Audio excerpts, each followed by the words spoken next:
Yun! What's up mga ninong? Another day, another vlog for CM Padolo. For today's video ay magki-quick vlog tayo. Papakita ko sa inyo yung mga ipapadala natin na dalawang ibon na papuntang OLR. Isa sa Hoosier at isa yung pamimilian natin. Tatlong OLR dun sa nag-iisang ibon. Titingnan natin kung saan pwede natin ipadala yung ibon na yon. At ipapakita ko rin sa inyo mga ninong yung bagong halo natin na patuka. Ayan, na galing ng Bersilaga. Okay mga ninong, stay tuned lang kayo at panoorin yung video natin, okay? So ayun mga ninong, at nabanggit ko sa inyo kung ano yung gagawin ko dun sa ating patuka ngayon. Bali ito ay nauna ko ng i-minix to. Bali ito ay black label ng Bersilaga. Tapos nilagyan ko siya ng hemp seed na 4 na cup na hemp seed. Tapos siguro mga 2 pounds or 4 pounds ata yung bilgay ko na hemp seed dyan. Then after nun, 5 takal which is 2 kilo ng whole corn. Then after that, nilagyan ko siya ng parang 6 to 7 na cup ng safflower. And then peanut. Nilagyan ko rin din ng peanut dyan. So pinatata parang 3-4 lang na na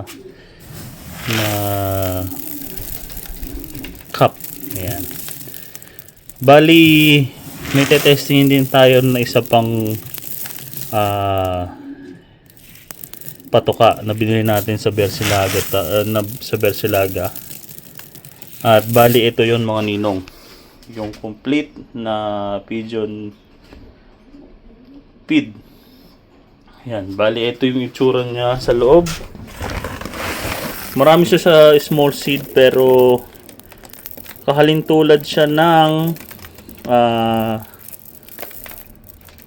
yung AID number 2. Yan. Maganda rin siya. May Milo pa nga eh.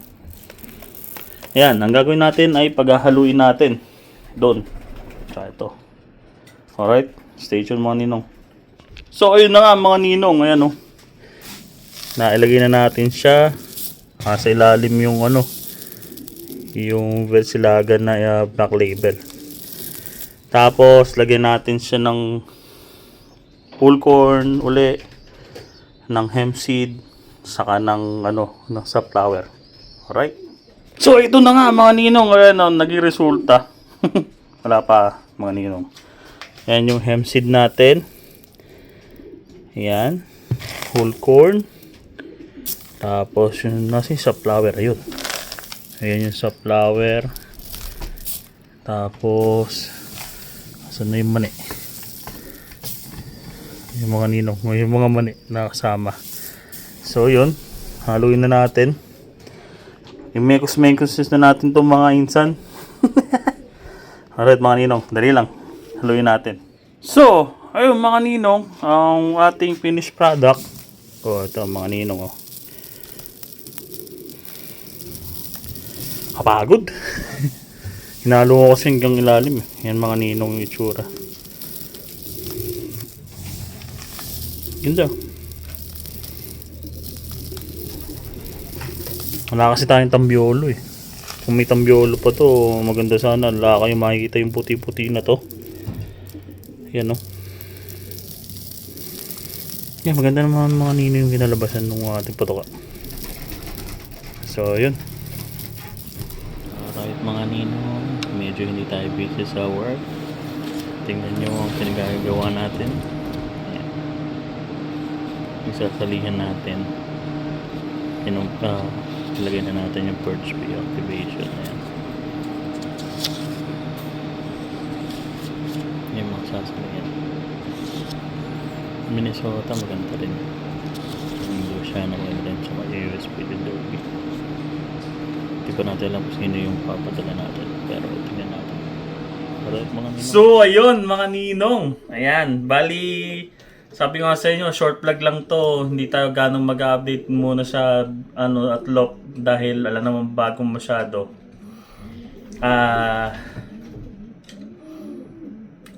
Ito nga pala. Yan oh.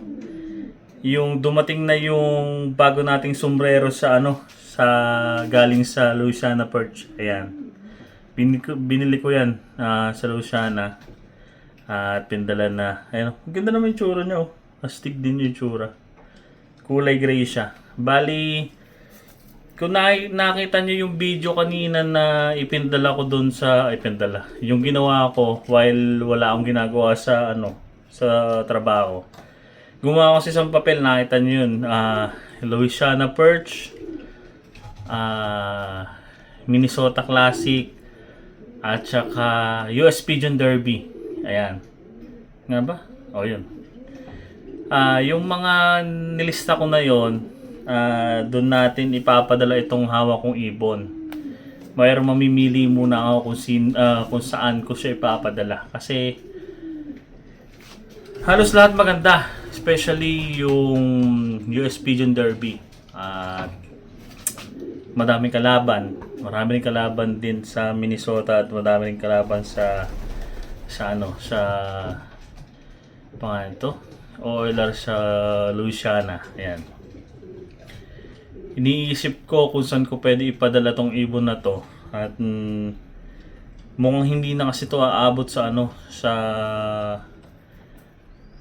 sa Hoosier Classic. Kasi natansya ko kung May ay magpapakawala na sila ng ibon lahat. May iwan na tong inakay na to. Ay, yung ibon na to. Na siya eh. For winning na tong ibon na to. At nakahiwalay na talaga rin sa nanay. Kumakain na rin mag-isa. At yun nga, hindi na siya aabot dun sa kahit ipadala ko siya sa Hoosier Classic ay baka mawala lang kasi pagka pinakawalan yung sa Hoosier Classic na yon at halos siya bata pa tapos yung ibang kasabayan niya ay malalaki na, baka lang mapalayo siya, mawala na. So ito doon sa mga binanggit kong tatlo ay ang mga tanggapan pa nila nasa June pa. So may isang buwan pang mahigit na para alam mo yun, magliway siguro just in case. Kasi ang alam ko sa Louisiana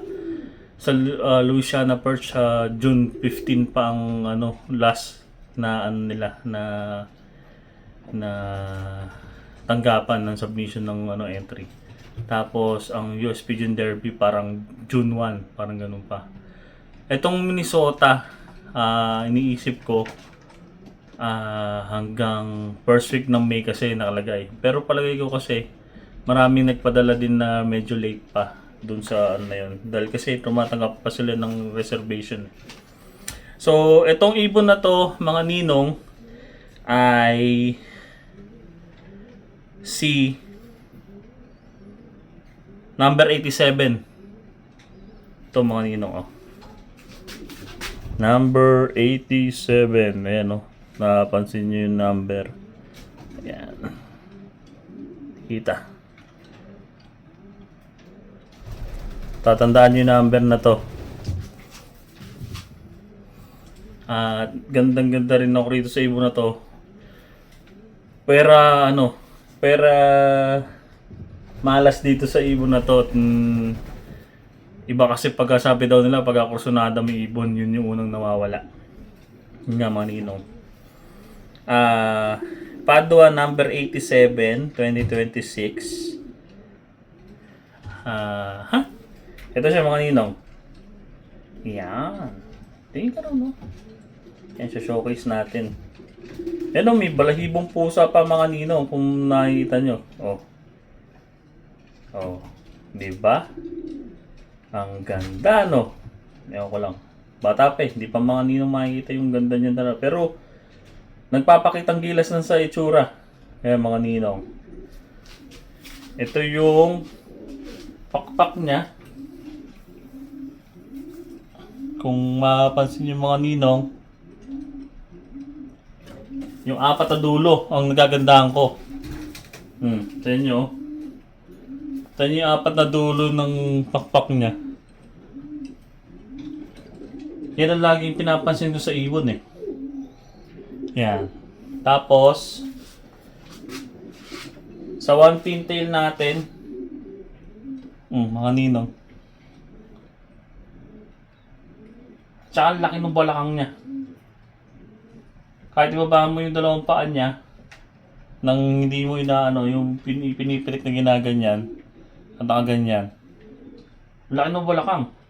Tsaka yung one pintail, oh. Pagka nakaganyan mga ninong, oh. Sana hindi ako nagkakamali dito sa ibon na to mga ninong. Ito yung ano niya. Currently muscle.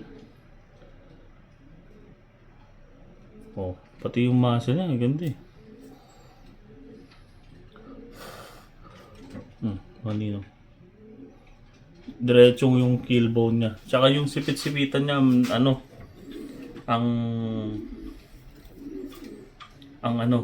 naka-close kagad. Sa toenails naman, iisa yung ano, white toenails niya. Ayun o.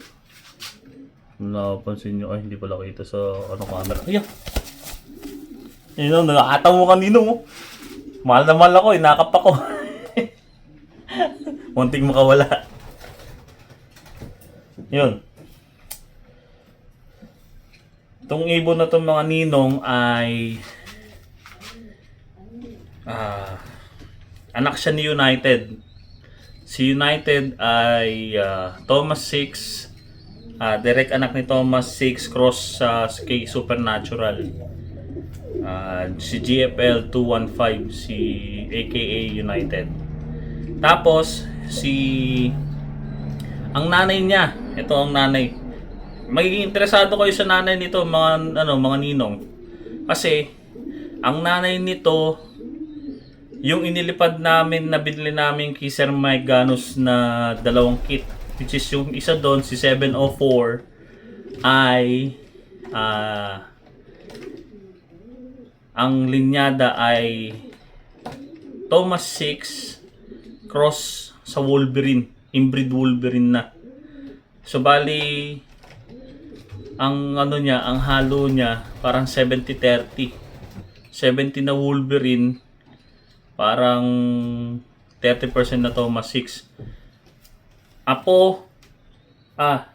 Yung nanay nito, apo ni Thomas 6 at saka ni Wolverine. Pero ang lolo, ay di pala, yun pala yung great grandfather nito, ibon na to, ay si Wolverine at saka si Thomas 6. Tama? O yun, tama nga mga ninong. Kung hindi kayo naguguluhan. Tapos, ang lolo nito, okay? Yung lolo nito mismo ay nag-produce din ng first sa Florida Pigeon Derby, which is yung kay Hilek na ibon. Kung nakikita niyo yung resulta nung kay Hilek, number 1 yun sa sa Florida Pigeon Derby. Kung di ako nagkakamali, magpinsan. Pinsan ito ng nung kay Hilek. Dahil kasi ang lolo nito si Sunfire. Si Sunfire yung nag-produce nung number 1 sa Florida Pigeon Derby, which is hindi ko nagkakamali 2023 o 2024, parang ganon. So, yun mga ninong, napahaba yung explanation natin dito sa ibon na to. Comment nyo mga ninong kung saan ko pwede ipadala sa tatlo. Pero napipisil-pisil ko, it's either yung Louisiana perch. Kung kung ano talaga, kung iisipin mo kasi parang mas maluwag ng konti dun sa menu sa Louisiana Perch dahil kasi June 15 pa ang ano nila, ang tanggapan, hanggang doon pa yung tanggapan ay last day. Tapos June 1 naman doon sa US Pigeon Derby. Pero 50-50 ako doon sa US Pigeon Derby. Masarap din lumaban doon pero kasi ang daming kalaban. Pero challenging 'yon. Nung kaya padala natin itong mga ninong. Yun, hindi ko maisip kung saan ko siya pwedeng padala. Kasi sa Minnesota, medyo late ng konti pero may mga kasabayan siyang maliliit doon panigurado sa Minnesota. So, comment nyo mga ninong kung saan ko pwede siyang ipadala. Si Padua number 87. Alright, mga ninong. At yun lang mga ninong.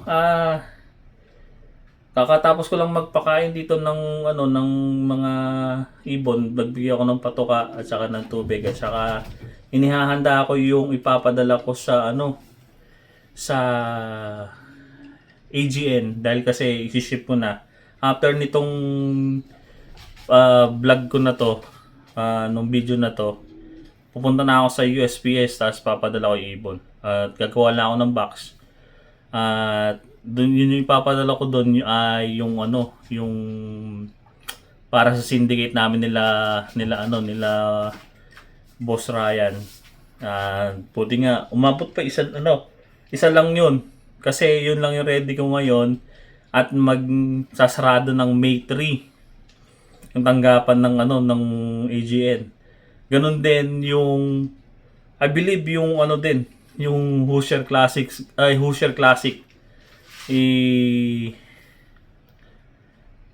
ipapadala natin doon yung isa. Meron pa ako sa inyong papakita na isang ibon.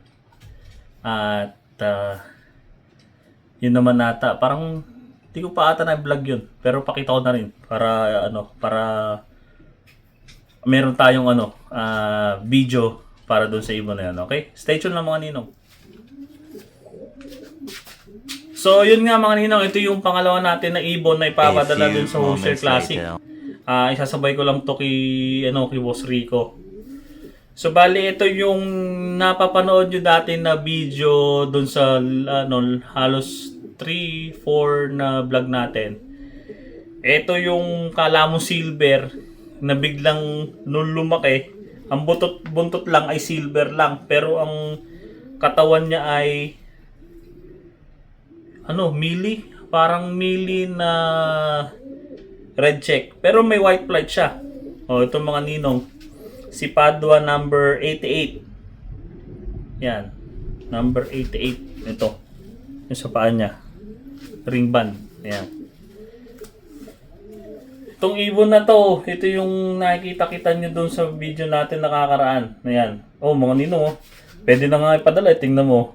Kahit na mata. Malinaw na mga ninong. Ay na, may balahibong pusa pa mga ninong. Pero tignan mo yung mata.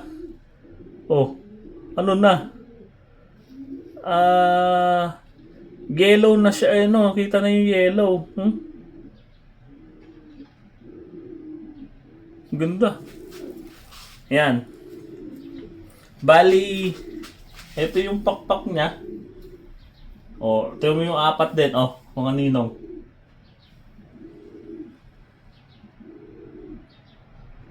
Bali, ang ang linyada niya ay ayan. Ang linyadaan niya ay inbreed Thomas 6 at saka inbreed na Lucky 13. Ang buntot, maganda din yung buntot. Baba natin yung paa. Ayan, mga ninong.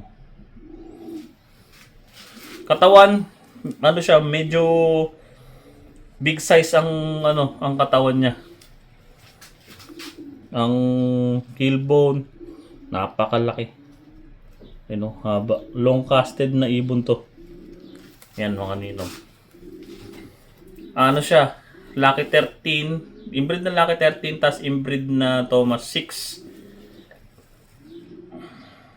Ayan. Yan ipapadun natin sa pusher. Ayan. Pagmasdan niyo mga ninong. Bali, kapatid siya ni apo pala siya ni apo siya ni Lucky 13.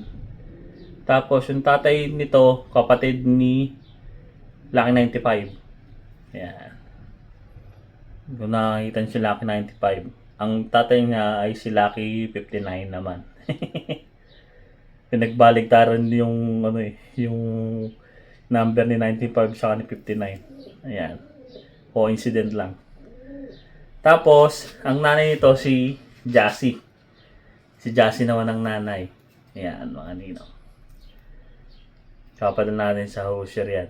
At hanggang dito lang mga ninong yung vlog natin. Ganun din, hindi naman quick video to, quick vlog eh. Humaba na rin mga ninong. At sa susunod ko lang kayo update dito sa loft natin dahil kasi wala namang bago, totoo lang eh. Naglinis lang din, tapos nag-add ako ng feeder nila na another yung kulay green para doon naman sa sa grits natin. At binago natin yung medyo yung sa breeding natin. So yun lang mga ninong, at maraming salamat sa inyong panonood, sa walang sawang panonood mga ninong. Maraming salamat. At sana ay yung mga hindi pang mga nakasubscribe dyan na nanonood. Mga ninong, andyan naman yung subscribe button. Ipaki-subscribe nyo naman para tuloy-tuloy ligaya sa pag-iibon. So ayun mga ninong, hanggang dito lang yung video natin. At ito si CM Padua, nagsasabing masarap mag-ibon. Peace mga ninong.